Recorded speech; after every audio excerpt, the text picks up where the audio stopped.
Wadau katika afya, sasa naomba twende pamoja. Watu wamekuwa wakiniuliza sana, hasa wagonjwa, kwamba sasa tule nini. Nimeamua nichukue ubao ili wote sasa twende sawa. Baada ya hapa, mtu akisema hapati chakula, huyo atakuwa labda atakuwa chake special ambacho anataka kianze kutengenezwa na asili. Karibu twende pamoja. Leo nimeandaa vyakula sahihi kwa afya sahihi. Kuna milo mikuu, kuna matunda, kuna mboga za majani, kuna juice, kuna maji na kuna herbs. Hizi items ndizo haswa ambazo unatakiwa kuwa nazo ndani ya nyumba yako ili uweze kuwa mwenye afya kila iitwayo leo. Sasa nitaanza kuelezea kimoja baada ya kingine ili mwisho wa siku wewe uweze kuona kumbe ni wapi ambapo umekuwa ukikwama na matokeo yake kujikuta kwamba unahangaika huku na kule na upati matokeo.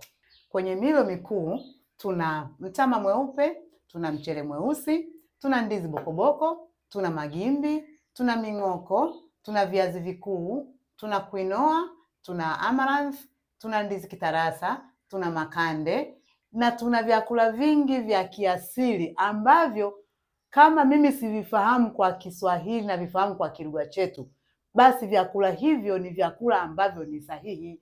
Vile vyakula, kwa mfano mimi kwetu Wayani kuna chakula kinaitwa masoma. Nimeshindwa kuandika hapa kwa sababu sikifahamu kwa Kiswahili kinaitwa nini. Kuna vyakula ambavyo maboga, nimesahau kuyaandika hapa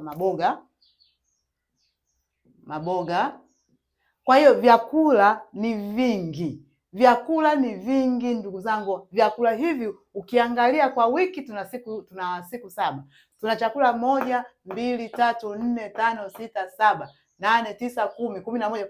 Kwa maana hiyo una uwezo wa kupata chakula na usiweze kurudia. Kwa kila siku, leo umekula magimbi, kesho mtama mweupe, kesho kutwa sijui maboga, mtondogoo, ming'oko, siku baada ya mtondogoo mchele mweusi. Ishu ya kusema kwamba vyakula hivi vinapatikana wapi sio ishu, kwa sababu chochote ambacho kinapatikana duniani ukishajialign kwenye njia hii, hakika vyakula vyote hivi utavipata.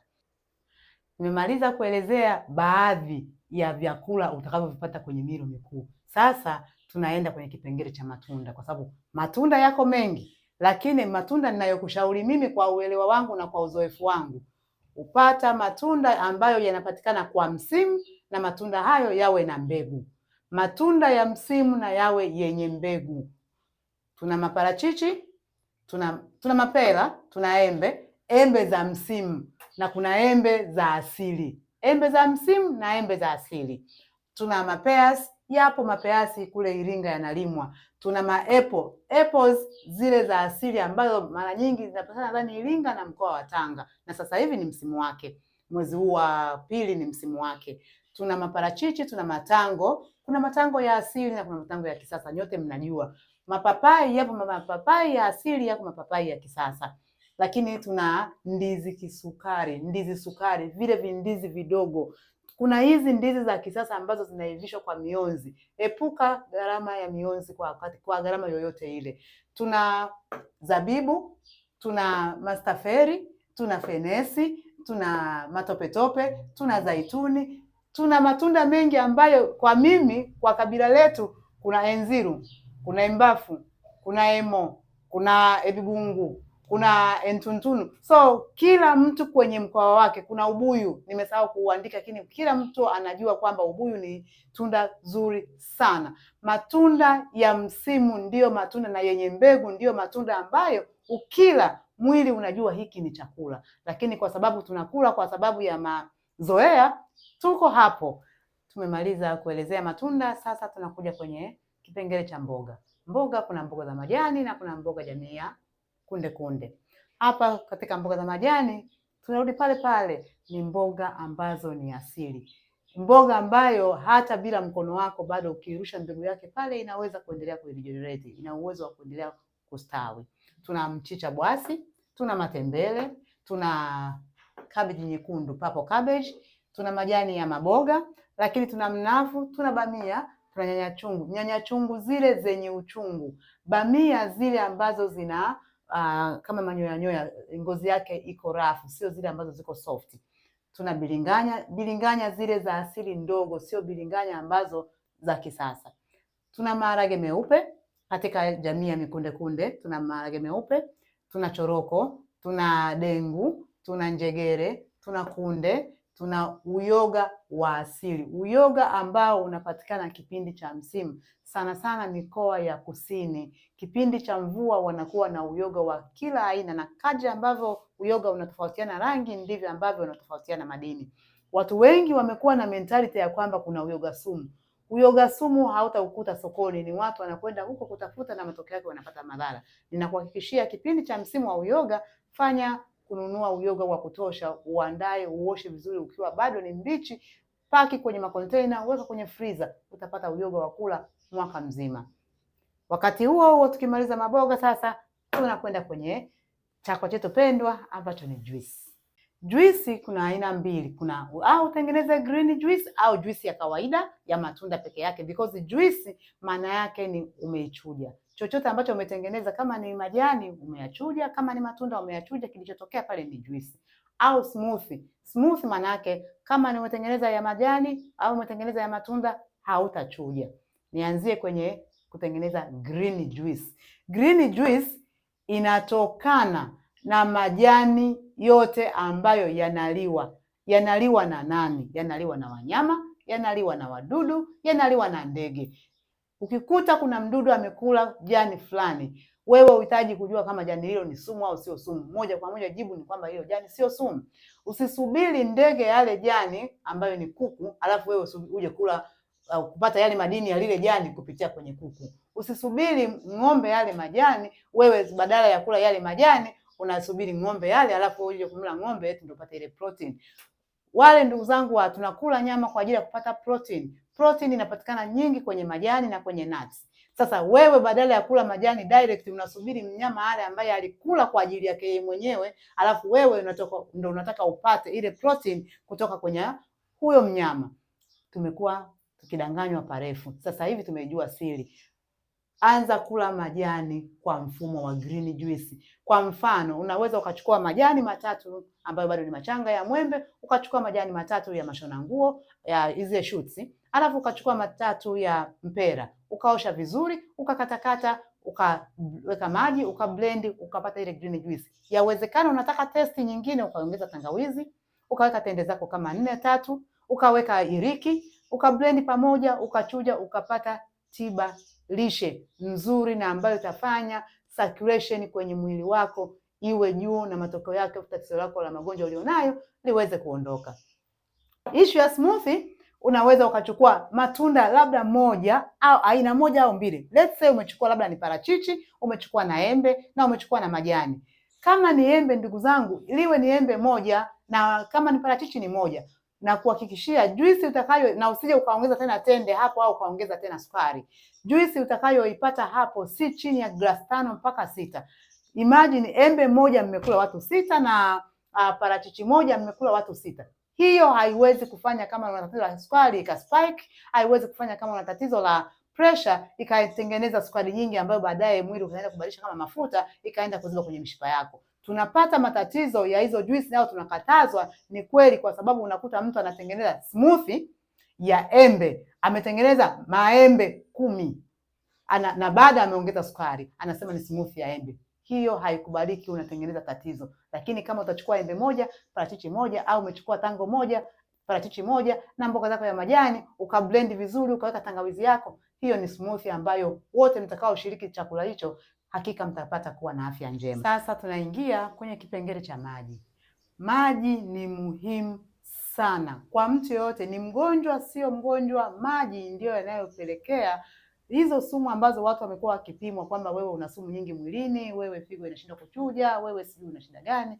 Ni kwa sababu watu wengi hatunywi maji, au tunakunywa maji lakini maji tunayokunywa ni dead water. Ni maji ambayo hayawezi kuwa na uwezo wa kutoa sumu au kuweza kumeng'enya. Manake maji yanatumika sana kwenye damu, kwenye mmeng'enyo, kila mahali kwenye organs zetu. Mimi leo nimetaka nikuelezee kwamba kuna maji kwa walio mjini, maji ambayo ni safi kwangu mimi, kwa uelewa na kwa uzoefu, maji ya kisima ambayo umeweza kudrill. Sio yale maji ya kusema sijui nani ngapi, yale ya kudrill, ya kutoboa mwamba. hayo kidogo yana unafuu, lakini kwa sababu bado yatakuja kuwa na bakteria kwa sababu ya labda miundombinu ile ni mabomba ni nini ya kuyapandisha juu, ukiwa umeshayateka kwenye ndoo yako ya maji ya kunywa, weka vipande vya mkaa 3 au 4. Hakika utakuja kunishukuru baadaye. Yule ambaye anatumia maji ambayo tayari yamekuwa treated, nikisema yameshatibiwa mnanielewa, maji ambayo yana fluoride ndani yake, ni vema sana kuweka madini ya shungite. Madini ya shungite yanaondoa hizo dawa ambazo kemikali zilizoweka kutibia maji, lakini ambazo baadaye zinasababisha michubuko kwenye mishipa yetu. Matokeo yake kutwa na hizo cholesterol zimeenda kujijenga kwenye mishipa yetu na kuishia kuwa na pressure. Maji ya shungite yatafanya usafishe figo yako, yatafanya usafishe ini lako, yatafanya circulation iwe kubwa, yatafanya hangover yako iweze kuwa inaondoka, kwa sababu unakunywa maji yenye madini ambayo ina uwezo kuongeza oksijeni kwa wingi. Kwa hiyo issue ya maji ni maji gani unakunywa. Issue ya kunywa maji mengi ambayo wala hayana uwezo wa kufanya chochote ni kuchosha figo. Kwa hiyo ni vema sana, lazima tujiulize, hivi wale watu ambao huwa wana matatizo ya kiafya wanashauriwa wanywe maji kidogo, ulishawahi kujiuliza ni kwa nini? Na kwa nini ambaye hana tatizo la kiafya anashauriwa anywe maji mengi? Hilo naliacha kwako, pengine itakuwa ni mjadala wa siku nyingine. Sasa tunakwenda kwenye kipengele cha herbs sahihi ambazo mtu unatakiwa kuwa nazo ndani ya nyumba yako. Hapa kuna sea moss gel ambayo imechanganywa na bladderwrack. Naomba nisisitize hii, sea moss imekuwa au mwani imekuwa ni common, ni biashara sasa hivi, lakini wewe mlaji ni wajibu wako wa kujua kwamba ni mwani upi ni sahihi kwangu. Haiwezekani utumie mwani au hiyo sea moss alafu ukae siku 2-3 upati choo, alafu unasema mimi hiyo ninayo naitumia. Hiyo unayotumia hakika sio mwani sahihi kwa afya yako. Tafuta sea moss gel ambayo ni natural grown, maajabu utakayopata kwenye gati yako. Herb nyingine ambayo utakiwa kuikosa ni ngukiza. Ngukiza ni jina la Kihaya ambayo maana yake inaponya. Ni mchanganyiko wa herbs zaidi ya 9 kwa pamoja, ambayo kama sio UTI basi itakusaidia kwenye homa, kama sio kwenye homa itakusaidia kwenye vidonda vya tumbo, kama sio, yani ni ngukiza inaponya magonjwa mengi ambayo tuko nayo kwenye maisha yetu ya kila siku. Lakini activated chako isiwe neno geni na gumu kwako. Mkaa wowote ambao umetengenezwa kwenye tanuri lakini wa mtipori, pata unga wa mkaa huo, kuwa nao ndani ya nyumba yako. Hakika utakuja kunishukuru baadaye, kwa sababu wale ambao mna shida ya vidonda vya tumbo, mna asidi na wasumbua, mna nini, kama unapata wakati mgumu, baadhi umekula chakula mahali fulani, muda huo hauna ile comfortability, pata kijiko chako cha mkaa ambao ni powder form, weka kwenye maji unywe, ili uweze kupata relief, uweze kulala wakati huo huo ukiendelea kujua ni namna gani ya kujitibia shida yako ya tumbo. Kivumbasi, akashwagala.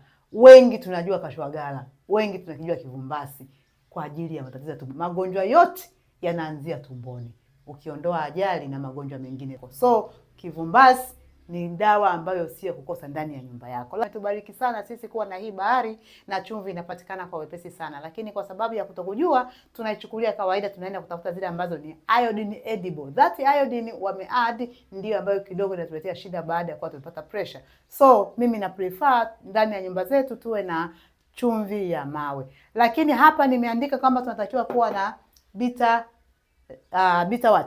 herbs. Bitter herbs ni dawa yoyote yenye uchungu. Ondoa dhana ya kwamba ukinywa dawa yenye uchungu utaharibu figo na ini. Mimi naomba niwaeleze ukweli kwamba chochote chenye uchungu mdomoni ni kitamu kwenye damu. Mwarobaini au maua ya mwarobaini.